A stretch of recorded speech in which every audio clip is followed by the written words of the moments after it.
But today we're talking about Matthew chapter 20. And we're talking about how a lot of times in Jesus' teachings and parables, he found a way to flip things over, to turn things upside down. Expectations often were reversed. And so we'll be discovering exactly how he does that through this particular parable. But before that, over the last week, we were on a family trip, which was really great. And we're spending time with Noah's cousins. He's got 4 of them, 8, 6, 4, and 2, basically. And there's something that happens when you are around young children. There's a phrase that you hear a lot. And we're in a place where there's a lot of other families too. And so there's these other kids, and it's like, for a child, it seems like, especially for siblings and for friends, everything is a race or a competition of some kind, right? It's like, I'd just be walking around and be hearing, I won or you lost. Probably you lost more than I won, right? And there's always, it's always about getting somewhere faster or doing something better or just being, having the advantage over your friend or your sibling or the closest person standing next to you or swimming in the pool or whatever it is, right? It's always a competition. And something else that happens is you have the victory declared or the loser identified, and then there's this protest, right? There's always, well, that's not fair, right? That's not fair. And then there's the appeal to authority, right? Mom, Dad, right? They pushed me or they helped. And it's hilarious watching this all in the World Cup season, right? I love watching soccer, and so all the jokes my family was making about how, they're all just a bunch of actors were funny, but I don't endorse all of them. But there's always the declaration, then there's the protest, and then there's the appeal to authority. Come on, why can't somebody just help? And it seems like, it's always unfair if I'm losing, right? But it's always pretty balanced when I'm winning. I mean, it's like, everything was completely even. I was just better. That's just what happened when I won. And if I lost, I still was better. There was just some kind of unfair advantage that was happening, right? There's this constant comparison, constant competing, constant kind of judging going on between parties. And I don't think that tendency we have just disappears over time. I think that the way we compare and the way we compete may evolve as we grow older, but there still is like this sense or this spirit of competition and trying to outdo each other and trying to succeed beyond the people around us. I think that stays with us in life, and it even can stay with us in our Christian living as well. It can stay close to our hearts even when we are living in our community of faith together. And this is where Jesus kind of speaks into the human experience of imperfect people invited into a perfect family and how having to juggle and wrestle with the simultaneous redemption and imperfection happening together, right? And so in Matthew chapter 20, it sits right in the middle of a couple of interesting conversations Jesus has with his disciples. On the one hand, in chapter 19, we have the conversation Jesus has with the rich young ruler who says, "What must I do to be saved?" And it ends with him being told that he should sell everything he has, give it all to the poor. And he walks away sort of disappointed. And then Jesus has a conversation debriefing that interaction with his disciples. And Peter says, "Jesus, we've given you everything. We've given up all the possessions we have, our family relationships. We've given up any kind of property we own. We've given up everything to follow you. So what's in it for me? What's in it for us?" And Jesus goes on to describe that, followers of Jesus in his program, in his family, they will lose everything. But they will gain eternal life, and 100-fold they will be restored, these things that they've given up. And then we get this parable, and then after this parable, there's some interesting conversations Jesus has. We also, near this parable, we have this episode of James and John's mom asking for them to be given the right and left-hand thrones in the heavenly kingdom. An interesting, we won't preach on that today, but just, there's moms always want the best for their kids, right? And James and John's mom wanted them to be having the best seat in heaven. And so there's all this comparison and competing happening, even with the 12 disciples, even with those closest to the ministry of Jesus as he's walking. And this is where Jesus inserts this parable called the workers in the vineyard. So how does it go? For the kingdom of heaven that is life within the family of God, the place where God reigns and rules, is like a landowner who went out early in the morning to hire workers for his vineyard. He agreed to pay them a denarius for the day, a reasonable day's wage at the time, and sent them into his vineyard. Went out early in the morning and hired these guys and sent them into his vineyard. About 9 in the morning, so a few hours had gone by, he went out and saw others standing in the marketplace doing nothing. He told them, "You also go and work in my vineyard. I will pay you whatever is right." So they went. He went out again about noon. Now more hours had passed, and again about 3 in the afternoon. He did the same thing. About 5 in the afternoon, he went out and found still others standing around. He asked them, "Why have you been standing here all day long doing nothing?" "Because no one has hired us," they answered. He said to them, "You also go and work in my vineyard." Goes out in the early morning, goes out at 9, goes out at noon, goes out at 3, even goes out at 5 o'clock. They all go to work. When evening came, the day was over, the owner of the vineyard said to his foreman, "Call the workers and pay them their wages, beginning with the last ones hired and going on to the first." The workers who were hired about 5 in the afternoon came and each received a denarius. So when those came who were hired first, they expected to receive more, but each one of them also received a denarius. And when they received it, they began to grumble against the landowner. "These who were hired last worked only 1 hour," they said, "and you have made them equal to us, who have borne the burden of the work in the heat of the day." But he answered one of them, "I'm not being unfair to you, friend. Didn't you agree to work for a denarius? Take your pay and go. I want to give the one who was hired last the same as I gave you. Don't I have the right to do what I want with my own money? Or are you envious because I am generous?"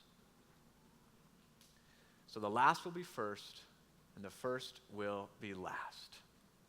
This is a powerful parable because it connects with a lot of core values for human beings even today. Right? It hits us on competitiveness. It hits us on working. It hits us on rewards for our efforts. It talks about time management. It talks about finances. And it talks about relationships with others. There isn't probably anybody in the room that didn't feel something in hearing that parable. Maybe there's a worker that you related to. Maybe there's a perspective that you feel like you want to know the answer to as well. Maybe you felt like God was talking to you when Jesus described the justification the landowner gave for his generosity. But it's important for us to remember as we encounter this parable that that's really what it's all about. Verse 15, "Are you envious because I am generous?" This is a parable not about getting paid what you deserve. It's a parable about God's generosity. But we relate to the workers, right? Maybe you relate in this way. You have been a part of church your whole life. You've always known God, and you've been a diligent follower and worshiper, and you've always showed up, and you've never taken the easy route, and you've never slept in on a Sunday, and you've put in the time, and you've been working for the Lord every single day that you can remember. And then you're living your life, and all of a sudden something happens in your life that's sad or hard or shocking. You start to wonder, what was all that work for? How could God do this to you? You look across at somebody who you know really didn't start living that changed life except for maybe a month or two ago. And something happens in their life that is really happy, really good, really exciting, a blessing, a miracle even. And you wonder, what did they do to deserve that wonderful divine intervention that you didn't do? That was missing from your efforts. And we play this game of comparison, and we play this game of competing, and we wonder who is really getting what they deserve. Our fairness instinct is triggered when we start to play this game of comparison and envy, and we start to give in to the temptation of wondering who's doing better in terms of their stance before God. We live in a world that rewards our efforts, that rewards our actions, and that's a good thing, and competition even can drive things forward in powerful ways. But when it comes to our standing before God, we do need to get honest about ourselves. This is a parable that sort of tricks you until the very end, that would have you think, oh, look at this, the workers who worked the longest and did the most, they're going to receive the most. But truthfully, it's God's generosity that wins the day. So when we encounter a passage like this, when we encounter a story like this, we need to ask ourselves, what is it truly that we deserve? What do our works really earn for us? Jesus tells another short parable about two sons. Father goes to the first one and says, go out and work in the field. He says, of course I will, and then doesn't do it. And then he goes and talks to the second son and says, go out and work in the field. And the son says, I'm not going to do that, but then decides to go out and work in the field. Jesus asked the question, who did what his father asked? The answer, of course, is the son that actually went out and worked, right? But there's an interesting question that arises, right? As we start to think about our Christian life, as we start to think about our relationship with God, what counts, what doesn't count? Am I doing enough? Am I doing the right things? But man, we get a little bit mixed up, I think, when we start trying to keep track and keep score and fill out our timesheet for God. Because it confuses what the gift of God truly is. You and I actually live in a state of mixed motives, constant distraction. We are tempted away by certain things. We do things underhandedly. We're like the son that says one thing and does another. We're like the workers that stand around in the marketplace until there's just an hour left in the day, and then it's not our fault nobody hired us, right? We find excuses for our laziness. We fall into habits maybe that we had worked hard to give up. We don't really deserve what we sometimes think we do. The truth is that none of us are free from the sinfulness that plagues all of humanity. And even if you've lived an almost perfect life, even if you have got there used to be these pins for perfect attendance in Sunday school and church attendance, and if you went to a Christian school, sometimes you got some of those certificates and things like that. Even if you had the whole trophy case filled, and then for a moment you look across at the person who never even got one participation award, and you think, wow, what are they doing here? Now it's like you've taken the entire trophy case and flipped it on its side. We all fall into sinfulness. We all are broken. None of us deserve the full day's wage. And the point of this parable is that God's generosity overwhelms our imperfection. God's generosity overwhelms what we deserve. Thanks be to God that He doesn't do what we have earned, that He doesn't give us what we deserve, that He doesn't pay out the wages that we have worked for. Because we all are sinful. And Paul reminds us in Romans that the wages of sin is death. But thanks be to God because He gives us everlasting life. Thanks be to God that He doesn't hold us strictly to our own standards. We would have been kicked out of the vineyard before payday came. But in Jesus, we are given that full day's wage, the knowledge of God, the fullness of grace, the Spirit within us from today into eternity. We may grow out of the childish tendency to always be racing someone to the next thing we see in front of us, or to be pushing against and trying to just get a step ahead of the one that we're running next to. We may grow out of some of those childish tendencies, but we may struggle to let go the desire we have to just be a little bit better than everybody else, to just have a little bit more, to think that if someone seems to be in a better position than we are, that there must be an unfair advantage in their favor. We struggle to let go of that. In our human relationships, too, it's almost like we try to manage the timesheet for ourselves and for everybody else, keeping track of how many times they've let us down, how long it took them to make things right, how long we had a rough patch, and whether that was an improvement or if it's getting worse. And we are constantly keeping score. We're constantly living in really what you could be considered an envious state. looking at what others have and wanting it, looking at what we have and considering ourselves better. It's almost like we're all carrying around little hourglasses like this. I stole this from one of our preschool classrooms. I will be returning it. It's like we carry around little timekeepers. And we're always measuring one for everybody else. Are they getting things arranged correctly as quickly as I want them to? Have they forgiven me for when I've done wrong? Have they made up for the mistakes that they've committed against me? Competing, comparing, timing, managing, trying to figure out who deserves what. There's an old pastor joke about how, a preacher would say, my pastor growing up, or my dad was a preacher, and he would start a sermon, take a look at his stopwatch, or take a look at his pocket watch, or take his wristwatch, set it on the podium, and never look at it again. This one is 5 minutes. Okay, so we're at least there, right? Have you played a board game where there's a timer involved? Right? Or like, really serious chess players will have the clock going, and you only have so much time, so usually they're 1 minute, and you flip it over, and it's like the sand is just running through, and then there's nothing more infuriating, at least maybe for older siblings, right? More infuriating than somebody walking by the game. They're not a part of it. They're not sitting at the table. They're not sitting on the rug with you. They're not engaged in the game, and they come over, and they just flip the timer over, right? Is there anything more frustrating than all the effort and all this mental energy you'd applied to this task or to this project, to this puzzle, and that just gets flipped over? And instead of apologizing, they say something like, "You're welcome. Now you have more time."